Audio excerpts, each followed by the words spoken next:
Bismillahirrahmanirrahim. Assalamualaikum warahmatullahi wabarakatuh. Hai, perkenalkan nama saya Arum Sintiani, perwakilan dari kelompok 1 mata kuliah bimbingan skripsi oleh Dr. Randa Hajah Tuti Hayati.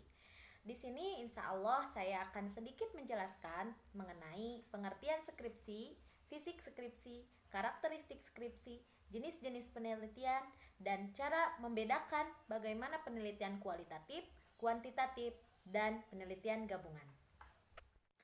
Oke, yang pertama yaitu pengertian dari skripsi.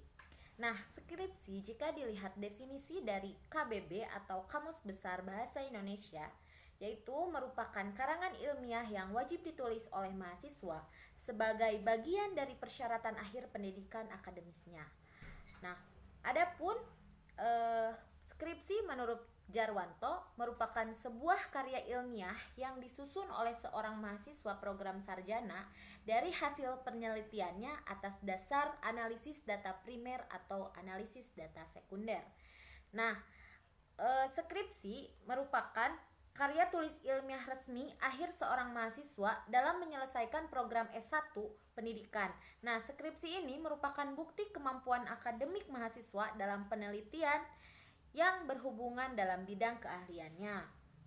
Nah, istilah skripsi ini di Indonesia untuk mengilustrasikan sebuah karya ilmiah berupa paparan tulisan hasil penelitian sarjana S1 yang membahas suatu masalah atau fenomena dalam bidang ilmu tertentu dengan menggunakan kaidah-kaidah yang berlaku. Jadi, skripsi adalah karya ilmiah hasil penelitian mahasiswa S1 yang membahas hasil penelitiannya sesuai kaidah penelitian dan aturan skripsi. Oke, untuk selanjutnya yaitu fisik skripsi. Nah, di dalam skripsi terdapat 5 bab utama. Bab pertama yaitu pendahuluan. Bab kedua yaitu kajian pustaka. Bab ketiga yaitu metode penelitian, bab keempat yaitu hasil dan pembahasan, dan yang bab kelima yaitu kesimpulan dan saran. Nah, di bab 1 ini pendahuluan membahas mengenai gagasan utama objek kajian yang sedang diteliti, paparan umum permasalahan yang membelatar belakangi penelitian, rumusan masalah, tujuan penelitian, dan manfaat penelitian. Kemudian di bab 2 kajian pustaka membahas penelitian berdasarkan teori para ahli, kerangka teori, kerangka berpikir, dan hipotesis jika penelitiannya kuantitatif. Di bab 3 yaitu metode penelitian. Nah, di bab ini membahas mengenai metode analisis yang digunakan dalam penelitian, penjelasan variabel, dan jenis data yang digunakan. Di bab 4 membahas mengenai hasil temuan yang menjadi rumusan masalah penelitian yang telah dijawab dengan alat metode analisis yang dipilih. Kemudian di bab 5 yaitu kesimpulan dan saran membahas mengenai paparan singkat hasil temuan dari penelitian serta implikasi dari temuan tersebut. Oke, selanjutnya yaitu karakteristik skripsi. Nah, skripsi memiliki karakteristik sebagai berikut, yaitu terarah pada eksplorasi permasalahan dan pemecahan masalah pendidikan dan pembelajaran pada jalur pendidikan luar sekolah. Ditulis atas dasar pengamatan dan observasi lapangan atau penelaahan pustaka yang relevan. Kemudian ditulis dalam bahasa Indonesia yang baik dan benar, dan skripsi berbobot 6 SKS. Nah, adapun karakteristik skripsi yang lainnya sebagai berikut. Skripsi merupakan karya ilmiah sehingga diperlukan metode ilmiah dalam penelitiannya.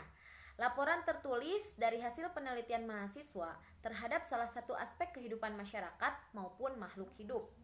Nah, hasil penelitian dikaji berdasarkan fenomena yang terdapat di masyarakat dan relevan dengan penelitian-penelitian yang dilaksanakan sebelumnya.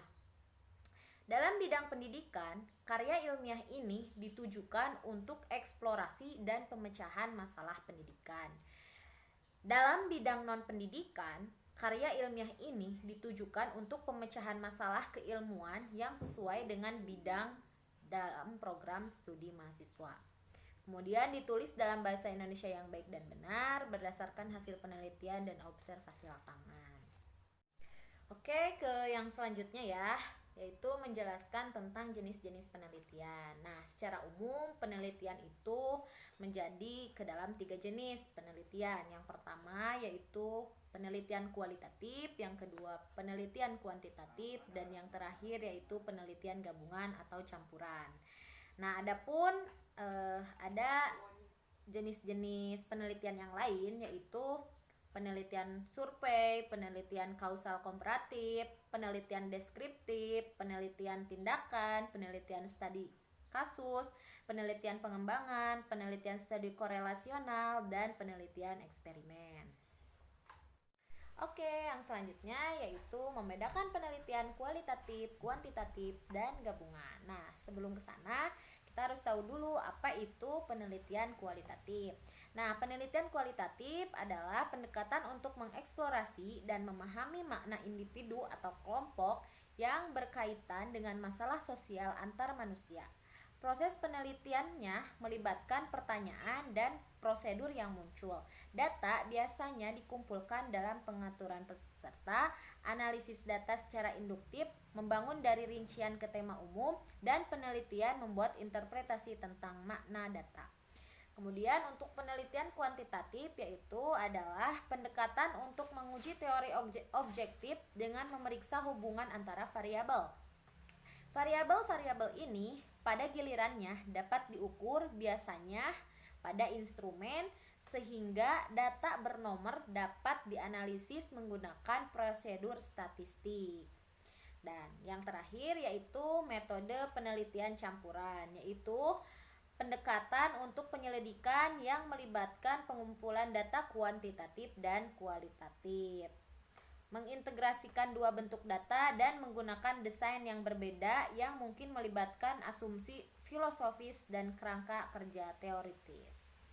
Nah, untuk membedakannya, penelitian kuantitatif menunjukkan adanya hubungan antara variabel, menguji teori, mencari generalisasi yang mempunyai nilai prediktif.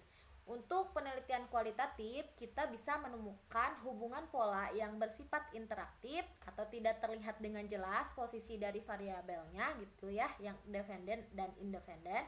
Terus menemukan teori, menggambarkan realitas yang kompleks dan memperoleh pemahaman. Nah, adapun untuk membedakan dari penelitian gabungan, nah, yaitu secara keseluruhan kan ya gabungan. Jadi tentang informasi mengenai unsur-unsur penelitian kuantitatif dan kualitatif serta memiliki alasan rasional mengapa mencampurkan dua metode tersebut di dalam satu penelitian.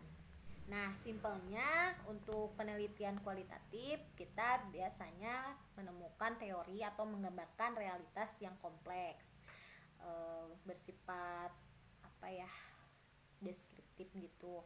Terus kalau untuk penelitian kuantitatif biasanya berbaur dengan angka-angka yang berhubungan dengan statistik. Dan kalau untuk campuran yaitu antara kuantitatif dan kualitatif itu disatukan sehingga metode tersebut bisa dicampur ke dalam satu penelitian. Mungkin seperti itu. Oke, mungkin itu yang bisa saya sampaikan. Kurang lebihnya saya minta maaf. Terima kasih telah menyimak video ini. Terima kasih untuk teman-teman. Terima kasih untuk Ibu dosen pengampu. Kurang lebihnya saya minta maaf. Terima kasih atas perhatiannya. Billahi taufiq wal hidayah. Wassalamualaikum warahmatullahi wabarakatuh.